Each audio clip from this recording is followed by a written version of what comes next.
ମୟୂରଭଞ୍ଜ ଜିଲ୍ଲା କୃଷି ଖବର। ସୁକ୍ରୁଳି ବ୍ଲକର ରଜତ ବାବୁଙ୍କ ବୋଇତାଳୁ ଚାଷ ବିଷୟରେ ପୂର୍ବରୁ ଏକ ପ୍ରସାରଣ ହୋଇଥିଲା।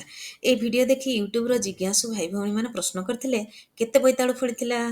ବୋଇତାଳୁ ଫିଲ୍ମର ଭିଡ଼ିଓ ଦେଖିବାକୁ ମିଳିବ କି? ଆଜି ମୁଁ ଆପଣମାନଙ୍କର ଏହି ଜିଜ୍ଞାସା ପୂରଣ କରିବା ପାଇଁ ଚେଷ୍ଟା କରିବି। ରଜତ ବାବୁଙ୍କ ଫିଲ୍ଡରୁ 6ଟି ବଡ଼ ଟ୍ରକ୍ ବୋଇତାଳୁ ରାଜ୍ୟ ବାହାରକୁ ଏକ୍ସପୋର୍ଟ ହୋଇଛି। ଗତ ବର୍ଷ ମଧ୍ୟ ଦେଶ ବାହାରକୁ ବୋଇତାଳୁ ଏକ୍ସପୋର୍ଟ ହୋଇଥିଲା, ଯାହା ଏକ ଗର୍ବର ବିଷୟ।